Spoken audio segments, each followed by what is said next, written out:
Okay, so you can see the gas meter here. Now, the only thing I've got on in the house right now would be the pilot light to my fireplace, so that'll barely turn these dials. About to turn on the water heater. So Heather, you want to fire up the water? Thank you. So you can hear the tankless coming on,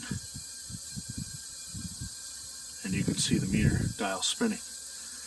So what we're going to do is we're going to take a stopwatch, and you can see that the dial to the left is a little jerky. So what we'll do is we'll generally do, let's say, like 3 rotations of it, and we'll start the stopwatch and time each rotation. Now, when she turns it back off, you can actually see here, there's the tankless. I don't know if you can see the steam, but basically speaking, that's the tankless water heater that is activated there, so you can actually see those dials turning.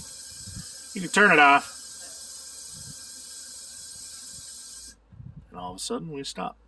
So that is clocking a meter. So I would be able to check, again, with a stopwatch. I can't run the video and the stopwatch at the same time, but I'm going to check that, and then I compare it to a table. And there's actually a mathematical calculation I can do to indicate what the actual consumption of gas is going to be at that point. So you can see I've got kind of what they call the candy cane setup of a gas meter. The candy cane, there is my inlet coming up at that point into a stainless steel tube, and this is a configuration Union Gas had, into the regulator here. And again, anything combustible is at least 3 feet away, so my electrical disconnects 3 feet away from my regulator, and then coming into my gas meter, and then coming out, obviously the copper line going down is going to my fireplace. It actually comes down and tucks underneath the siding and heads up toward the front of the house.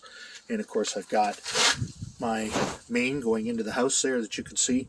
There's also a valve down here that was left just for future use if I wanted it.